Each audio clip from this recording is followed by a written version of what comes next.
کرتے ہیں اسی کے مطابق میں ان کے ساتھ فیصلہ کرتا ہوں۔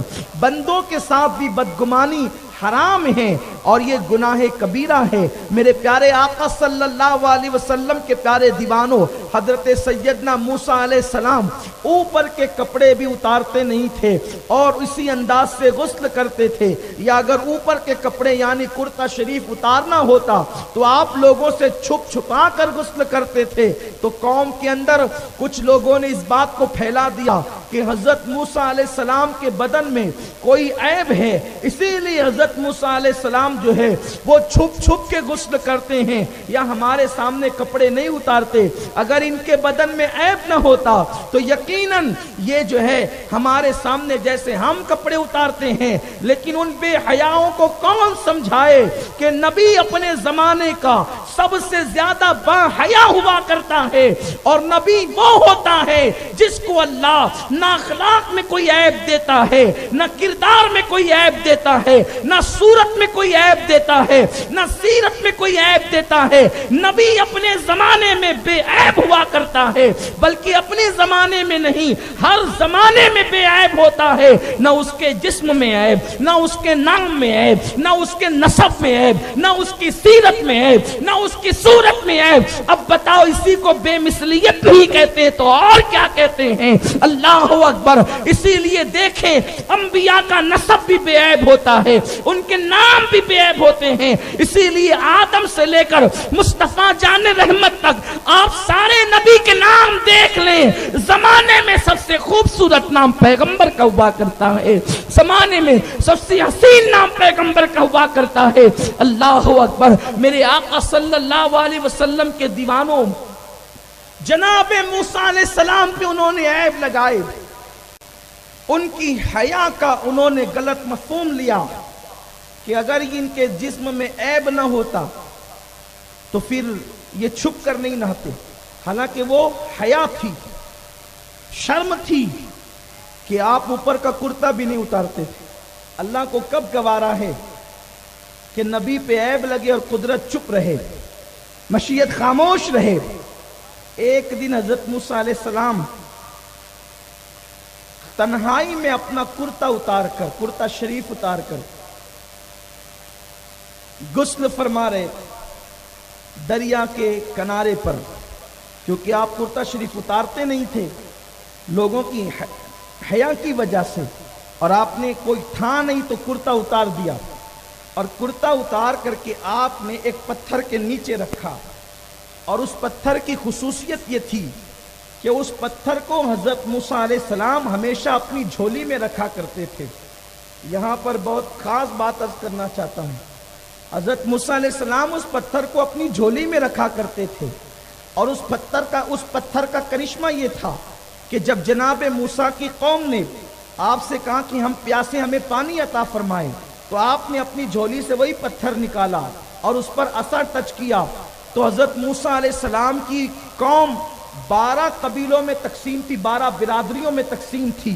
تو جب آپ نے ٹچ کیا تو اس پتھر سے 12 چشمے نکلے، چشمہ ایک بھی نکلتا تو پانی پی سکتے تھے، لیکن 12 چشمے نکلے۔ 12 اس نکلے کہ اس پتھر کو شعور تھا کہ ہر قبیلے کا ایک الگ گھاٹ ہونا چاہیے اور ہر قبیلے کا ایک الگ دھارا ہونا چاہیے، تو اس سے 12 چشمے جاری ہوئے، اور ہر قبیلے نے اپنے انداز سے الگ الگ چشمے کا انتخاب کیا اور انہوں نے پانی پیا۔ تو جس وقت حضرت موسیٰ علیہ السلام اس پتھر کو جھولی میں رکھتے تھے، غسل کے وقت کہ ہوا آ کر کے کپڑے اڑا نہ لے جائے، اس پتھر کے نیچے رکھا۔ اب حضرت موسیٰ علیہ السلام نے غسل کیا، چونکہ اوپر کے کپڑے اتار کر پتھر کے نیچے رکھے تھے، غسل کیا، اور جیسے دریا سے باہر تشریف لائے، اس پتھر کو اللہ نے حکم دیا کہ وہ حضرت موسیٰ کے کپڑے لے کر کے آگے دوڑتا رہا۔ حضرت موسیٰ علیہ السلام اس کے پیچھے چلے۔ آپ کو پتھر پہ غصہ آ گیا، توجہ فرمائے، آپ کو پتھر پہ غصہ آیا کیونکہ آپ حیا کی وجہ سے قوم کے سامنے اوپر کے کپڑے بھی نہیں اتارتے تھے۔ اللہ اکبر۔ غصہ آیا تو آپ جلال میں کیونکہ پیغمبروں میں سب سے جلالی پیغمبر حضرت موسیٰ علیہ السلام ہے۔ آپ کو جب غصہ آتا تھا تو آپ کے جسم کے بال کھڑے ہو جاتے تھے اور آپ کی امامے سے آگ کے شرارے نکلتے نظر آتے تھے اور آپ کے بال آپ کے کپڑوں کے باہر نکل جاتے تھے، اس قدر جلال کی کیفیت ہوتی تھی۔ تو اب چونکہ اوپر کا کرتا تو ہے نہیں، حضرت موسیٰ علیہ السلام قوم کے سامنے اس انداز سے جاتے نہیں، پورا غصہ اور پوری توجہ اس پتھر کی طرف مبذول ہو گئی اور قوم کے لوگوں نے الزام لگایا کہ ان کے جسم میں کوئی عیب ہے، برس ہے، سفید داغ ہے یا کوئی اور چیز ہے۔ تو حضرت موسیٰ علیہ السلام کا وہ پتھر لے کر کے کپڑے دوڑتا رہا اور آپ اس کے پیچھے دوڑتے رہے، حتیٰ کہ وہ پوری بستی کے اندر حضرت موسیٰ علیہ السلام کو لے کر کے گھماتا رہا اور آپ اس کے پیچھے پیچھے جلال میں دوڑتے رہے۔ جب بستی والوں نے دیکھا، ہم تو سمجھتے تھے کہ موسیٰ کرتا اتارتے نہیں، شاید کوئی عیب ہوگا، میرے اللہ نے بتا دیا ارے تم عیب دار سمجھتے تھے، تمہارے جسموں میں سب سے خوبصورت جسم اگر کسی کا ہے تو وہ جناب موسیٰ علیہ السلام کا ہے۔ قوم نے دیکھ لیا اور جب قوم نے دیکھ لیا تو آپ کے وہ پکڑ میں پتھر آ گیا، آپ نے پتھر کو پکڑ کر غصے سے خوب مکے مارے تو آپ کی انگلیوں کا نشان اس پتھر پہ پڑ گیا۔ لوگ نبی کو اپنی طرح کے ذرا اپنے دماغ کا علاج کراؤ، کوئی پتھر پہلی بات تو تمہاری جھولی میں رکھا ہوا دوڑتا نہیں،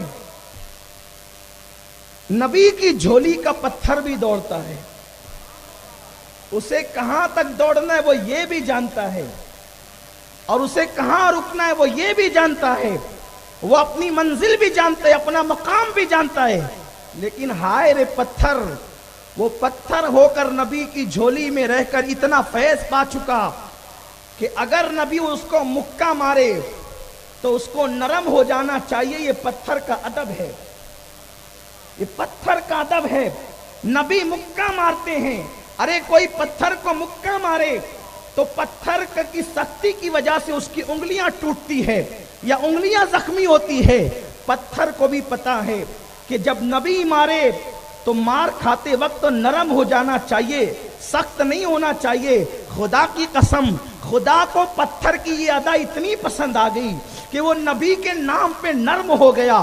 آپ نے مکے مارے تو نرم ہوا تو آپ کی انگلیوں کا نشان اس پتھر پہ پڑ گیا، تو اللہ نے اس پتھر کا ذکر قرآن مقدس میں فرما دیا اور اس پتھر کو قابل احترام بنا دیا۔ میرے آقا صلی اللہ علیہ وسلم کے دیوانوں، یہاں سے کئی مسئلے اس روایت سے نکلتے ہیں، حدیث پاک سے۔ یہ سیاہ ستہ کی روایت ہے جس کا مفہوم میں نے آپ کی خدمت میں پیش کیا۔ بخاری شریف میں بھی امام بخاری رحمت اللہ تعالی علیہ نے اس کو نقل فرمایا ہے۔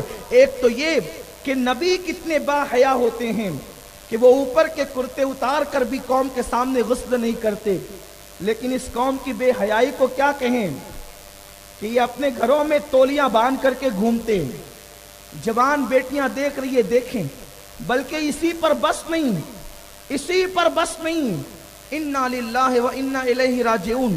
اب ہمارے شہر میں بے حیائی کی وبا اتنی عام ہو گئی کہ چھوٹی چھوٹی چڈیاں پہن کر لوم مزدور لوم چلاتے ہیں اور گھٹنے کے اوپر کا حصہ اگر کھلا ہے تو یہ حرام ہے۔ مرد کے سامنے بھی وہ حصہ کھول نہیں سکتا۔ صرف شرم والے اعضائی چھپانے کا حکم نہیں ہے، بلکہ گھٹنے کے سے لے کر ناف تک کا حصہ یہ چھپانا فرض ہے، اور اگر آپ نے بلا عذر شرعی آپ نے اتنا حصہ کھول لیا تو یہ حرام ہے۔ اب وہاں رحمت نہیں بلکہ وہاں لعنت برس رہی ہے۔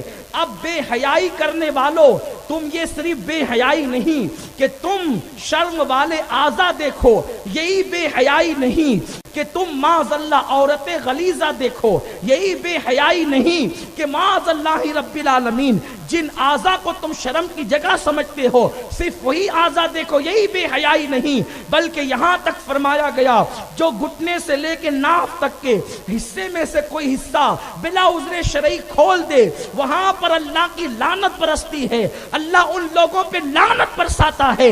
اب کارخانہ داروں کو سوچنا چاہیے کہ لوگ جو ہیں، مجھے کل میں نے تھوڑی سی گفتگو کی تو کچھ نوجوانوں نے بتایا کہ کارخانوں میں تو لوگ چھوٹی چھوٹی چڈیاں پہن کر کے چلاتے ہیں۔ اب وہ تمہاری روزی ہے، تم تم گرمی کے خوف سے وہاں پر یہ کر رہے ہو اور یہ حرام ہے. وہ تو بے حیائی تو اتنی ہی تھی کہ لوگ جسے ناپسند کرے اسی کو کرنا یہ بے حیائی ہے. لیکن یہاں تو یہ صرف بے حیائی ہی نہیں بلکہ یہ تو حرام ہے، حرام. اور اللہ اکبر، جہاں یہ حرام کام ہوگا وہاں لعنت برسے گی، اور جہاں لعنت برسے گی اس روزی میں برکت کہاں سے آئے گی؟ جہاں رحمت نہ ہوگی وہاں برکت کہاں سے آئے گی؟ اور آپ مندی کا رونا رو رہے ہیں.